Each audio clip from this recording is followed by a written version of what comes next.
All right. Welcome to Be the Market Expert. And let's kick it off with this.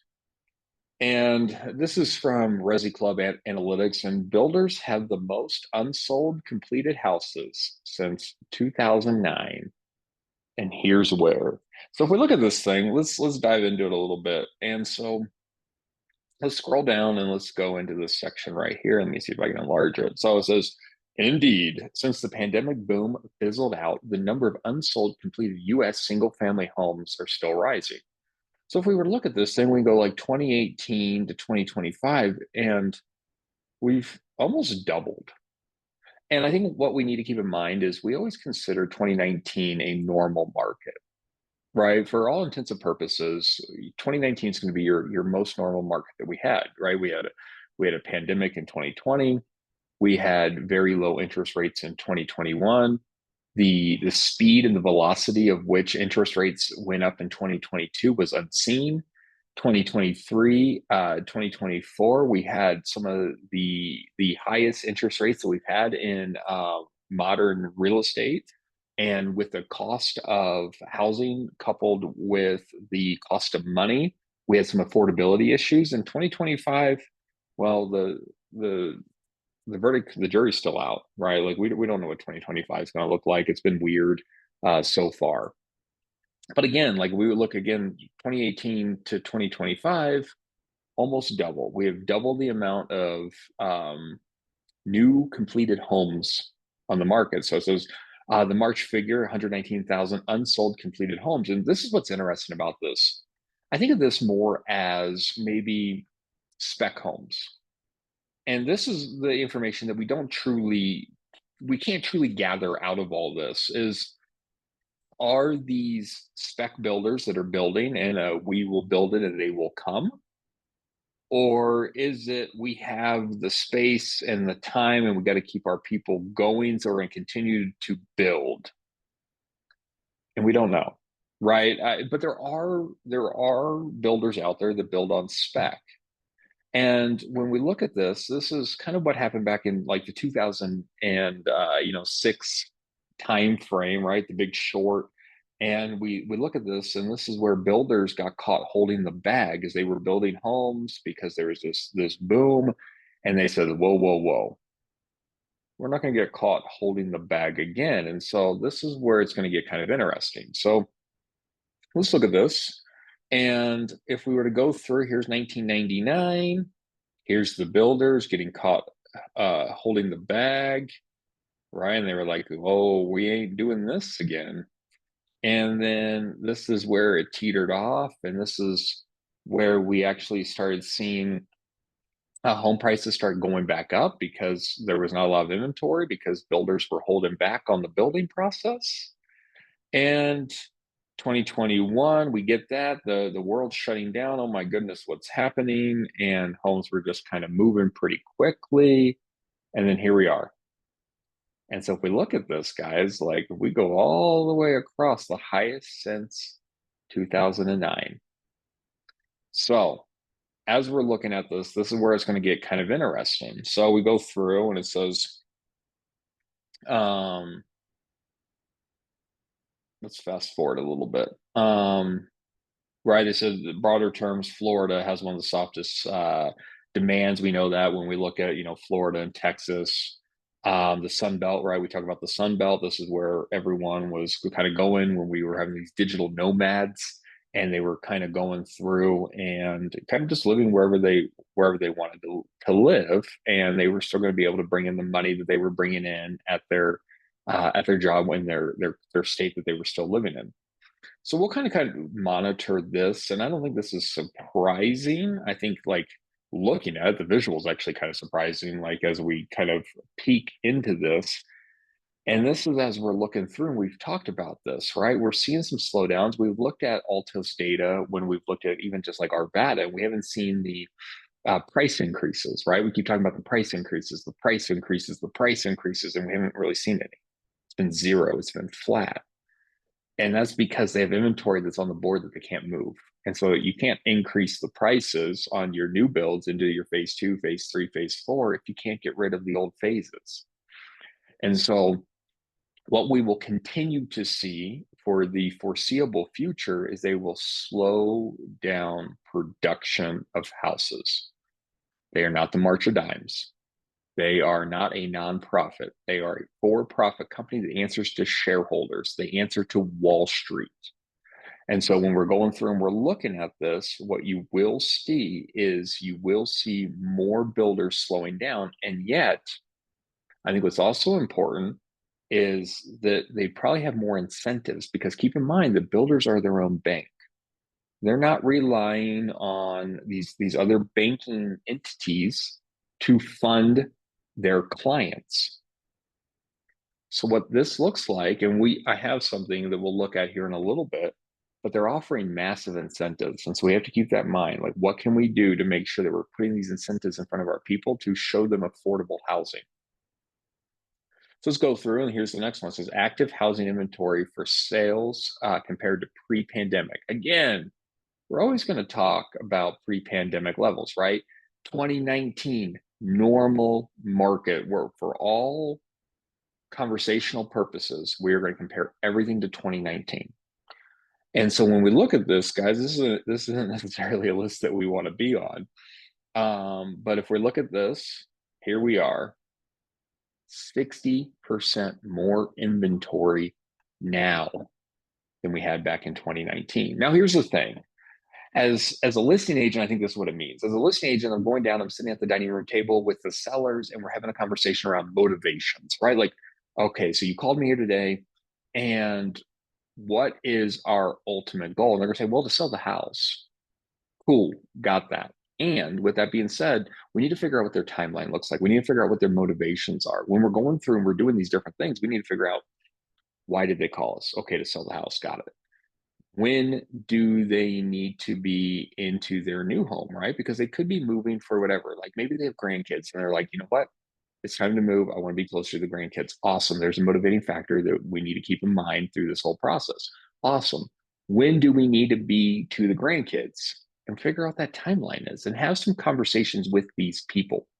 Don't let them say, well, if it sells, but we don't need it to sell. Well, if you didn't need it to sell, you would have held on to the property. You wouldn't have called me, right? Like, that's the conversation that we need to be able to have with people. And so we're going through and we're figuring out, okay, cool. So it's the grandkids. We need to be to the grandkids. We figure out what the timeline needs to be to the grandkids. And then when we're going through, what's the biggest motivation? Are we trying to get the most amount of money in the neighborhood? Or is it we want a transaction that gets to the finish line so we can get to the grandkids, we're not still paying the bills and we're doing these other things? Then we go through and we have the pricing conversation. If I'm talking to a buyer, guys, what this looks like is there's opportunity, right? There is motivated sellers. Again, like, anyone that has their home on the market right now, for the most part, is not listing their home so they can have a change of scenery. Unless it's maybe in a different state, right? Like, back when we started talking about like 2020, people were moving because the cost of money was so inexpensive. Now the conversation, when they're going through and they're listing their home, we know that they're going to be jumping into a higher interest rate. They know that. So there has to be something drawing them. So when we're looking at this from the buyer perspective, we have negotiation powers. And I also have the concessions sent from land title that we'll look at here soon, and what those look like for us to know the conversations we should be having. But yet again, like, as we look at this, guys, we're kind of in the we're in the same space as Texas and Florida right now, and this is not like a club that we want to be on. Like, look at this. Like, uh, Florida does have a 96, but we look at Tennessee with 42, Austin with 57, Texas with another 39, but Denver 60% more inventory. All right. So as we're looking at this thing, what this tells me is, firstly, as a listing agent, we need to get comfortable having some uncomfortable, realistic conversations with our sellers and figure out what the best strategy is to get their home sold for the most amount of money that we can get in the quickest amount of time possible for the least amount of headache for them. And then as a buyer's agent, we need to go through and we just need to figure out, like, hey, what are the non-negotiables, right? 3-bedroom, 2-bath, what neighborhood do you want to be? Is this a school district? Like, whatever that may look like. And then we're going to go through and we're going to put together a strategy to help them win. And we understand, again, we're going to talk about concessions here in a bit, that we're going through and we're figuring out, like, how can we put them in the best position that we possibly can? So when we look at this, I want to show you guys this. This is from January 2025. All right. January 2025, a couple months ago. And you can see out of the 200 major markets, we had one that was above pre-pandemic levels. Then come February, there's 44. Then in March, 58. And as of April, 69 out of the 200 largest markets. And obviously we saw what our percentage was. So we know we're going to be on this list. And here we are. Denver, Aurora, Centennial, you can actually see the inventory. And as we're looking at this thing, here we are right now. Active inventory, 10,345 active homes in the Denver, Aurora, Centennial area. And then we can look down a little bit lower. I think Boulder. Yeah, here's Boulder, right? Boulder's creeped up a little bit. And again, this is done by percentage, right? This is percentage increase over 2019. And yet we're still on the leaderboard, regardless, at least in our area, with 10,345. So as we're looking at this again, like these are the conversations that we need to have. Like I'm probably taking this information. I'm probably saying, listen, Mr. and Mrs. Seller, we have more inventory that we have had in our state in the last, 8 years, 17, 18, 19, 20, 21, 22, 23, 24, 25, right? Like as we're going through and we're looking at this, like these are the conversations that we should be having. We need to make sure that we're strategically pricing your home to have as many eyes on it, figuring out what their motivations are. That's what's super important. So we're looking at this thing. We'll come back to this number because I want to show you guys something else here. So 10,345, we'll come back to it. Here we go. Here's your median sales price of homes sold in the United States. All right, so this is the Fed. This is the St. Louis Fed. You all have access to this if you wanted to look. And we can kind of look at this thing. I just have it set from 1963. Not that that really mattered to me. It was just the default to today. And you can see that the median home price, right? We're looking at $416,900 in the United States, median. Again, so your median number, just for the sake of the conversation, we understand that the median numbers, they're taking out all the outliers. They're taking out the cheapest homes, they're taking out the most expensive homes, and they're going all the way in and they're making their way to the middle number. That's your median. Okay, so that's how we figure out median number. The average, on the other hand, they would just add them all up and divide it by the total to figure out that number, but that number skews some things. Now, here's the important thing. Depending on what we're looking to do, you'll pick and choose which number you want. I wanted median for this because average really skewed some stuff, especially in Colorado, because we have very, very high price points in some cases, right? We're talking about tens of millions of dollars. And that really broke some stuff. And we don't have a lot cheap. So I got rid of the outliers and I got us to the middle. Well, let's look at Colorado then. So here's Colorado again, Denver, Aurora, Lakewood. That's where we're going to kind of play with. And we look at this thing, and again, so we're playing in 2016 in this case, again, just because this is where it started. And you can see that right now we're at about $600,000, $599,450 is our median list price. And you can see that we've kind of, right, we've ebbed and flowed. 2022 interest rates kind of beat us up a little bit. Prices started going up as inventory was scarce. And guys, this is an inventory conversation. That's all this is right now. It's an inventory and cost of money. That's what we're talking about here. And you can see as we're looking at this thing, we've popped up a little bit, right? Welcome to the spring buying season. But right now we're sitting at $599,450. Let's call it $600,000. We're going to round up more than what we probably should. Let's call it $600,000. Well, this is what we look at when we think about why our prices have decreased. Now, before we go there, this is what I do want to keep in mind, guys. We need to be able to have this conversation because check this out. While we're just looking at the list price, right? This is listing, this isn't sold. This is listing price. And again, removing outliers, making our way to the middle. Well, if we look at 2016, $469,000, right? We go fast forward, let's go October 2020, 515. Fast forward a little bit further, 599, 450 is today. Guys, when we're talking to people, if they bought in this area, yes, they're losing money.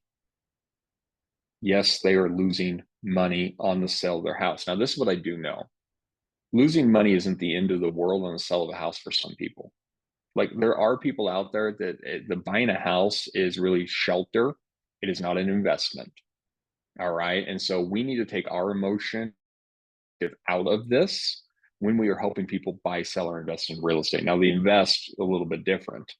But yet, when we're looking at this and we're looking for pre 2021, most likely they are making money. So even though we've seen this dip here, it depends on when they purchase their home, whether they are in the positive or if they are in the negative.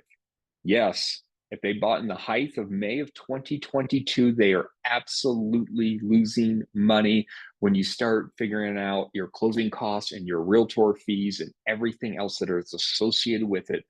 Plus, home prices have gone down a little bit. So we do need to be cognizant as we're having some of these conversations of where they purchased in the timeline to be able to have some conversations with them.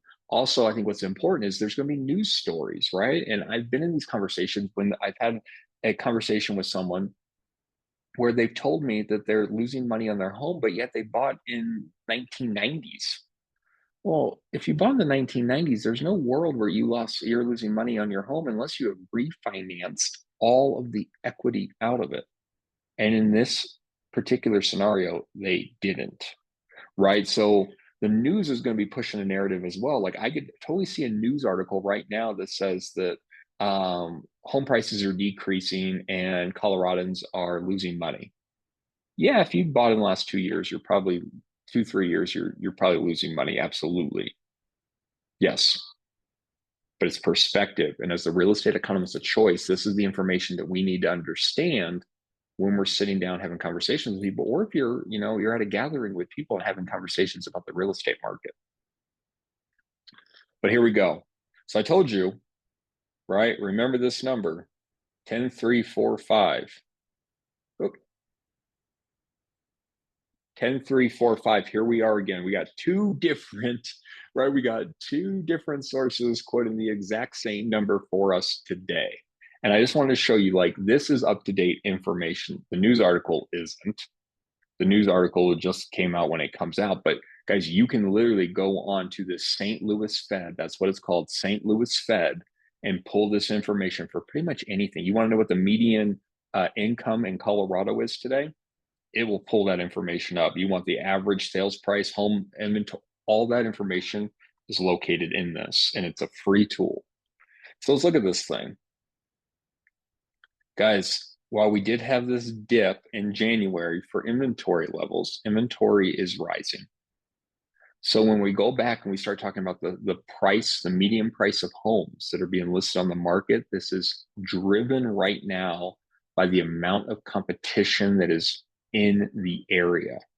I mean, look at this. Like, this is a pretty good visual representation. While we looked at this number, and obviously, like, we can track it, right? We can see like flat, flat, pretty flat, flat, drops, stayed flat, starts increasing. And oh my goodness, what has happened over the last 365 days?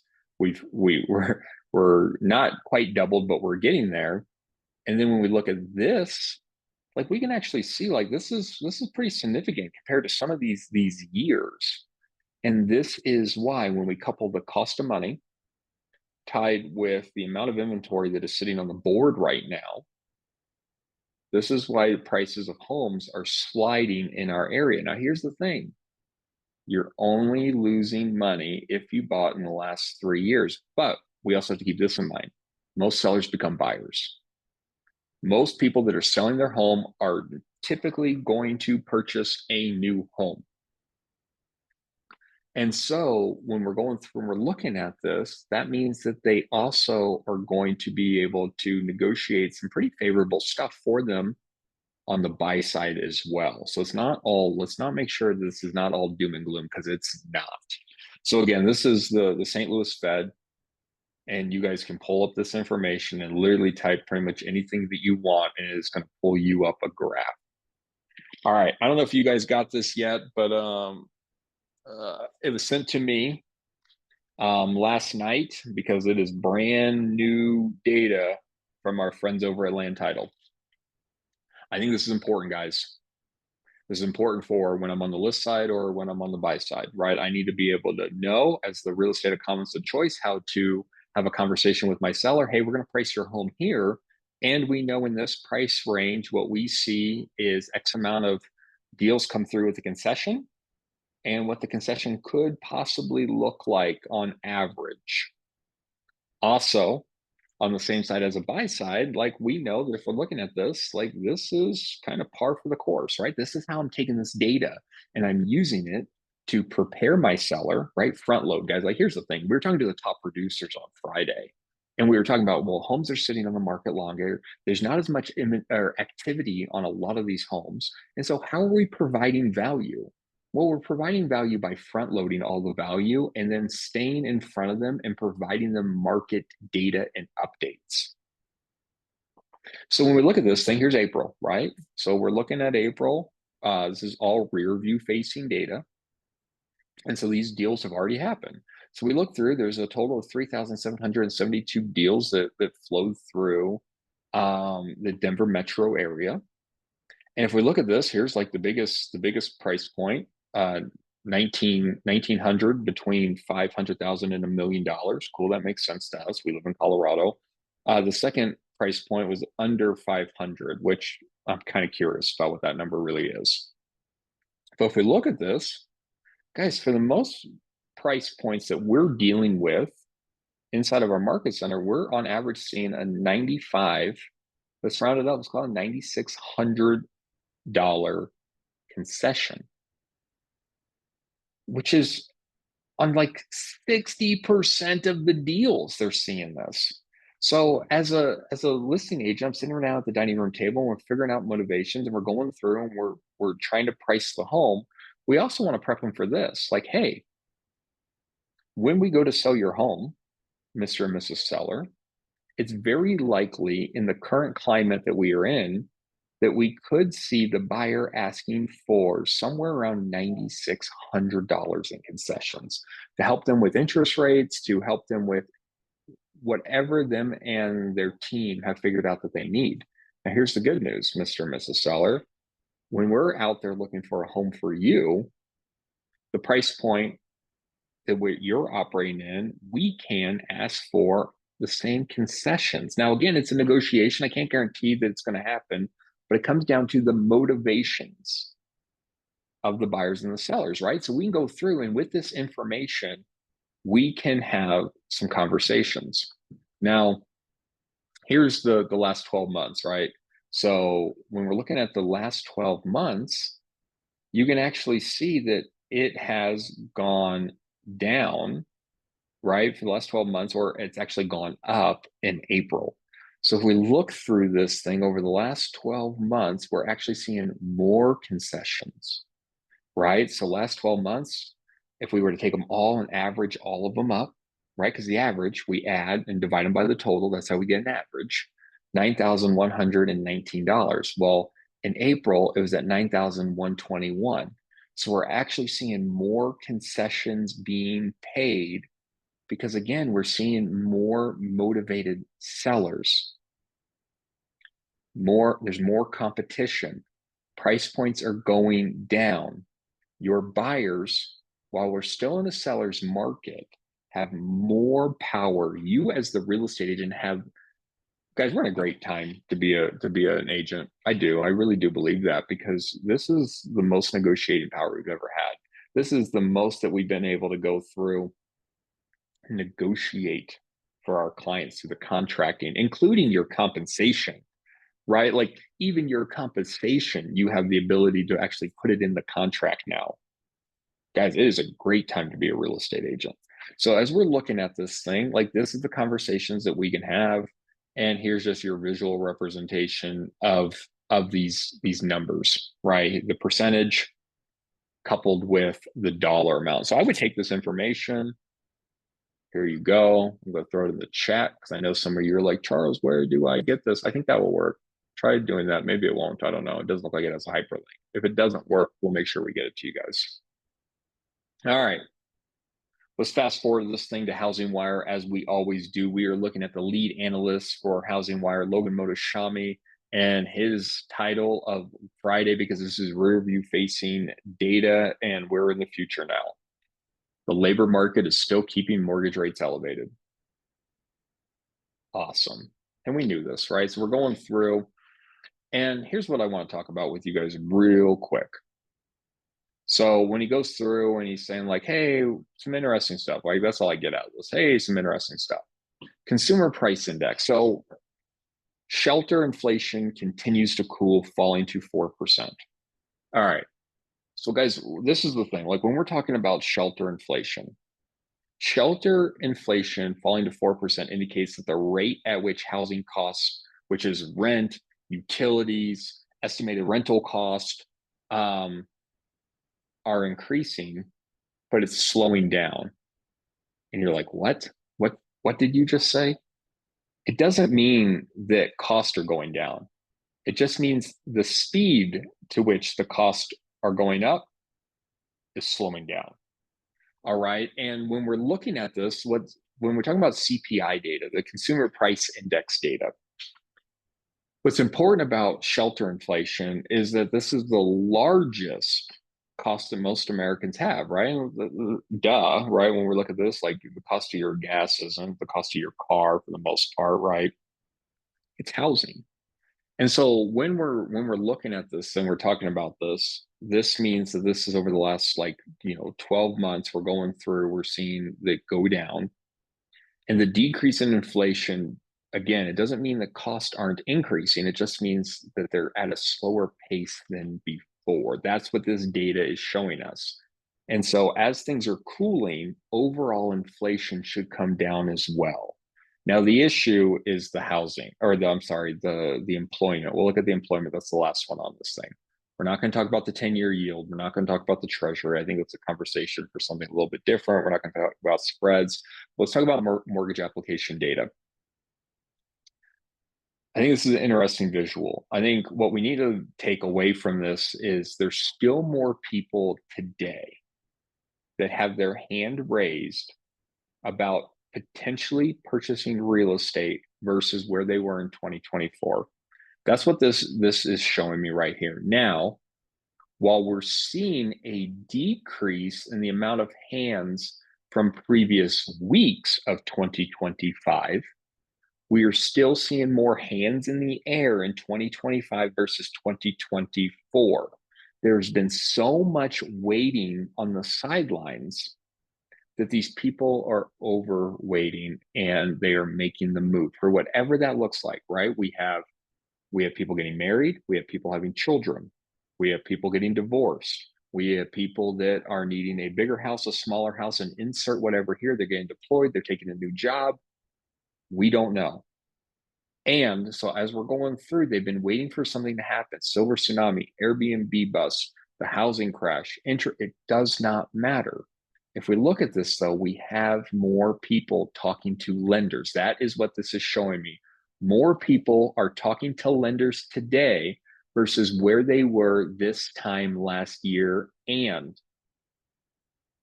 are any of these people your people and they didn't reach out to you first, they reached out to a lender? Did they go online? Did they start filling out some information? We need to be doing everything that we can do to communicate out everything that we're looking at, right? So as we're going through and we're having these conversations, we need to be making sure that we're putting out the bat signal, if you will, as the real estate economist of choice, that we have the ability to help you. So we go through, let's look at total sales. If we look at the total sales, we can actually see that we're still above 2024, 2023. Now, 2022, again, we will cross this line. Obviously, we're going to probably cross it somewhere around this August time frame, because again, what happened was the interest rates, as quickly as they went up, scared off a lot of people. I think we're all pretty numb to it, and they're a little bit lower than they were back in 2022 now. So what we will see once we cross this area is we will see more pending home sales. Let's go through and let's talk about the inventory. Guys, we have 33% more inventory today than we did in any of the years except for 2019. So we've done it. 33% more inventory versus last year, more inventory on the board. And we know in Colorado, right? We looked at Colorado. Here we are, 10,345 homes in the Denver, Aurora, Lakewood area. And so as we're going through and we're looking at this stuff, this is good. Grand scheme of things, overall good. We go into more of a balanced market. With inside the balanced market, what we will have is we will have more opportunities for people to come together. And here's the thing.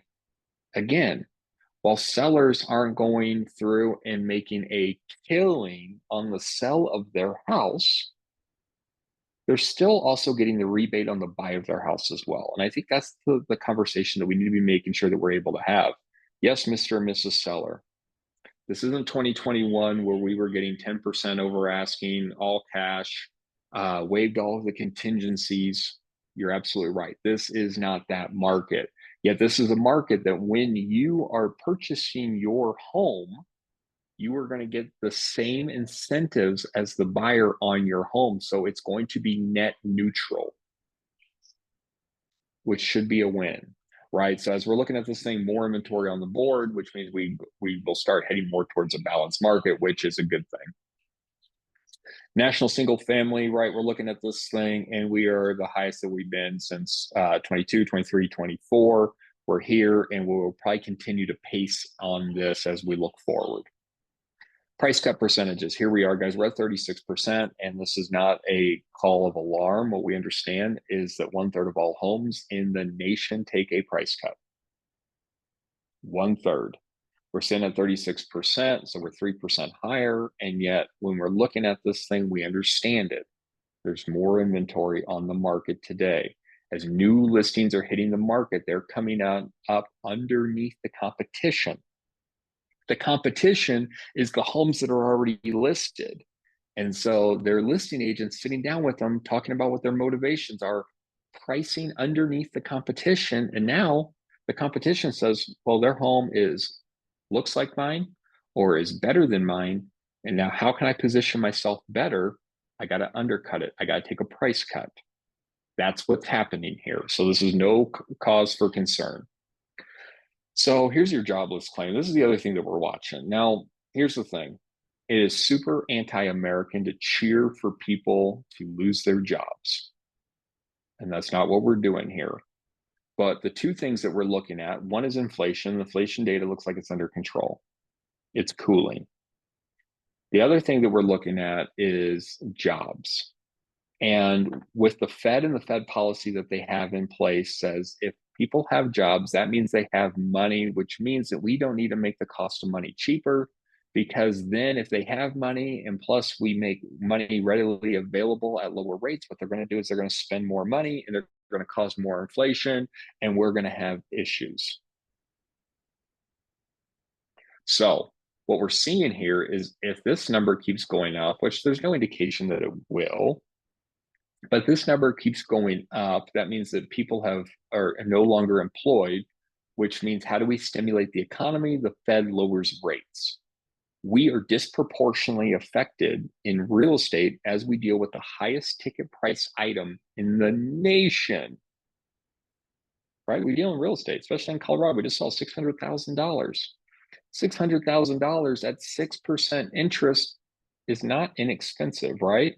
And so when we're going through and we're looking at these different things, this is what is making people pump the brakes a little bit. So with jobs claim, we're going to watch the jobs claim data. If this thing stays elevated, what we will most likely see, and let's not, I mean, I don't have a crystal ball, but what we will most likely see is the Fed dropping rates to some kind of level to re-stimulate the economy, to have more people put money into the economy so that we do not get into a full-blown recession.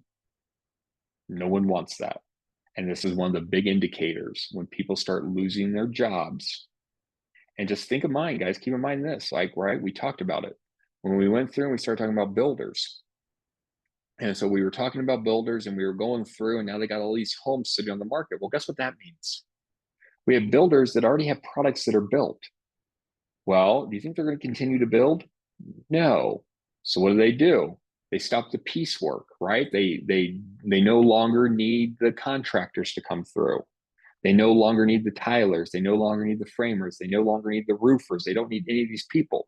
They're the first to go, right? These guys are the first to go.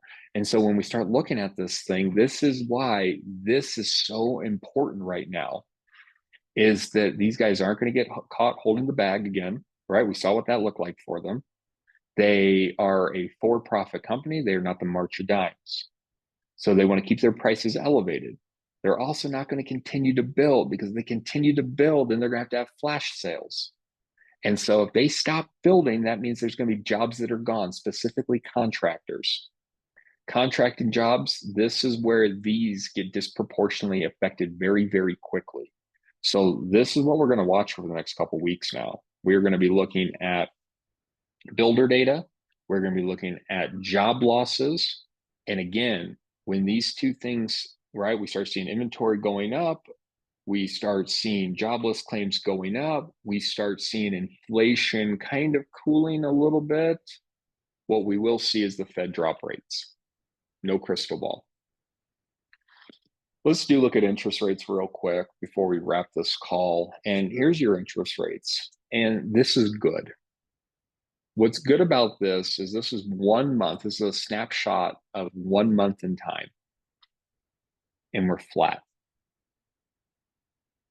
For all intents and purposes, we're flat, everyone. And again, right, so we're looking at, we got your 30-year conventional loan up top. We got your FHA in the purple right here. This is what we need for consumer sentiment to feel good about listing their house and going out and buying. The issue, right, and we've talked about this for the last year, up and down, third world country roller coaster. We live in America. We should be able to understand what the cost of money look like maybe in the month from now, right? To where it might change a little bit, but it's not changing this drastically, right? Like it's not going through and we're not seeing a giant spike from October to November. Like this is big. This is what scares people. And then what also happens is we see these downturns. We're like, oh, well, I'm going to wait for the next downturn. Flat rates is also why when we're looking at this, we're seeing your purchase application doing what it's doing, right? While it is lower than where it was a couple weeks ago, it's still higher than 2024 because people feel calm. There's a sense of calm knowing the rates are kind of just steady. Yes, they're at 6 plus, right? 6.5 and 6.8. But there is a sense of calm understanding looking at this thing and saying, awesome. Next month, it's not going to get ridiculous because, again, most sellers become buyers. So if I list my house and we know that it's taking 60 days, 90 days to sell, what does the cost of money look like during that time? And if it's significantly dwarfed, right, like the interest rate goes up and my purchase power is significantly dwarfed, why am I selling my house if I have to get a lesser home now? This is also a good sign. We want inventory and we want rates to stay flat. Flatter rates and more inventory means that you will have more buyers raising their hand looking to purchase real estate this year. And as the real estate becomes a choice, we need to make sure that we're getting out there, having conversations and showing them our value, especially looking at stuff like concessions.